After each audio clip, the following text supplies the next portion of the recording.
नमस्कार। कक्षा 12 के 8वें अध्याय में आपका स्वागत है।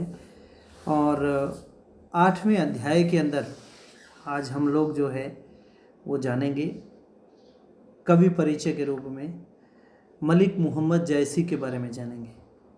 मैंने आपको पूर्व में भी बता चुका हूँ मैं आपको, और 11वीं कक्षा में भी हम लोगों ने इस बारे में चर्चा की हुई है कि हमारा जो हिंदी का साहित्य है वह 4 कालों में विभाजित है, जिसमें आदिकाल है, भक्ति काल है, रीति काल है और आधुनिक काल है। हम लोगों ने एक आधुनिक काल के कवियों को पढ़ा, फिर भक्ति काल के कवियों को भी पढ़ा हमने। अब हम भक्ति काल के ही एक कवि के रूप में के बारे में हम जानेंगे। जी हाँ, मलिक मोहम्मद जैसी की बात कर रहा हूँ मैं। इनका जन्म सन 1492 में हुआ था और इनकी मृत्यु 1542 में हुई थी। भक्ति काल के जो मैंने बताया, भक्ति काल की 2 धाराएं हैं, एक निर्गुण धारा है और दूसरी सगुण धारा है। और निर्गुण धारा की भी 2 धाराएं हैं, निर्गुण की धारा की भी 2 शाखाएं हैं आगे। एक तो है ज्ञानाश्रयी शाखा भी कह सकते हैं हम उसको, संत काव्य परंपरा भी कह सकते हैं, और दूसरी निर्गुण की शाखा जो है वो जिसको अपने प्रेमाश्रयी शाखा भी कह सकते हैं, और इसके अलावा उसको सूफी काव्य भी कह सकते हैं। तो मलिक मोहम्मद जैसी जो हैं वो प्रेमाश्रयी शाखा के हैं, यानी सूफी शाखा के कवि रहे हैं। और चलिए हम इनके व्यक्तित्व के बारे में जान लेते हैं और इनके कृतित्व के बारे में भी हम लोग जान लेते हैं। व्यक्तित्व में हम बात करें इनकी, तो मलिक मोहम्मद जैसी जो हैं वो अमेठी में पैदा हुए थे, उत्तर प्रदेश में।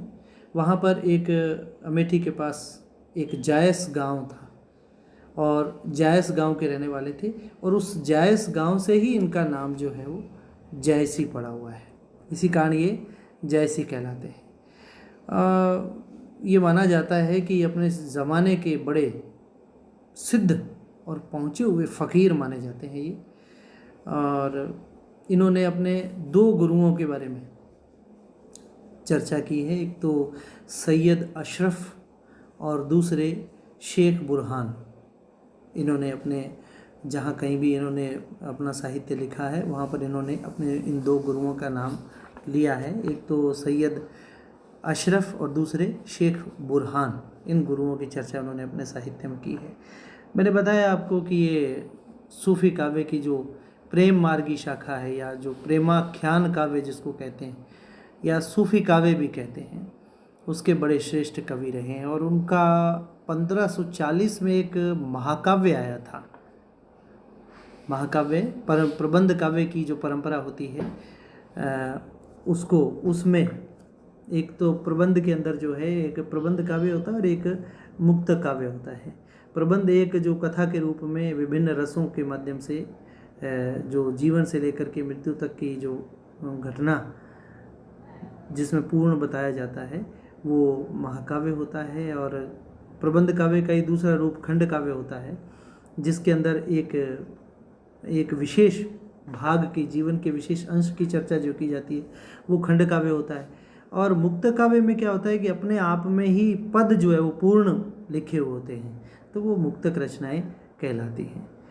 तो इनका जो पद्मावत है वो भारतीय लोक कथा के ऊपर आधारित है।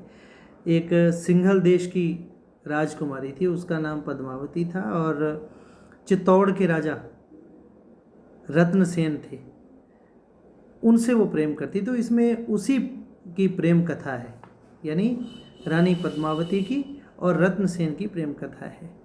इसमें क्या किया है कि लौकिक कथा का वर्णन किया है। जो प्रेम है वो लौकिक, जो इस लोक में प्रेम का प्रदर्शन होता है एक प्रकार से, वो लौकिक कहलाता है। और जो इस लोक से दूसरे लोक ईश्वरीय प्रवृत्ति की तरफ जब हम अपने आप को दृष्टिपात करते हुए पाते हैं तो वो प्रेम जो है वो अलौकिक होता है। यानी इस लोक का प्रेम लौकिक होगा और उस लोक का प्रेम अलौकिक होगा। तो इसमें क्या है, ये जो जैसी ने क्या है लोक कथा का वर्णन भी ऐसा है किया है कि वो क्या है कि अलौकिक और जो परोक्ष सत्ता है यानी ईश्वरीय जो सत्ता है उसका आभास जो है इनके काव्य के अंदर होने लगता है। तो इसमें यदि हम देखें तो इनके वर्णन में रहस्य का पुट भी दिखाई देता है आपको, रहस्यवाद भी इसमें प्रभावी रूप से दिखाई देता है। प्रेम का जो ये लोक धर्मी स्वरूप है वो मानव मात्र के लिए क्या है, प्रेरणादायी रहा है, जो इनके काव्य के अंदर हम देख सकते हैं। इनकी जो शैली है फारसी में मसनवी शैली में रचित ये रचना है, जो कि कथा सर्गों और अध्यायों के अंदर ही बटी हुई नहीं है, वो बराबर चलती रहती है। मसनवी शैली में क्या होता है कि जो पहले क्या है कि देवी देवता की पूजा की जाती है, फिर वहाँ का जो राजा होता है उसका गुणगान किया जाता है, और उसके बाद में क्या है कि वो रचना आगे बढ़ती है। तो इस प्रकार की शैली को जहाँ पर अपनाया जाता है वो मसनवी शैली है। फारसी के अंदर जो है वो इस शैली को मसनवी शैली कहा जाता है।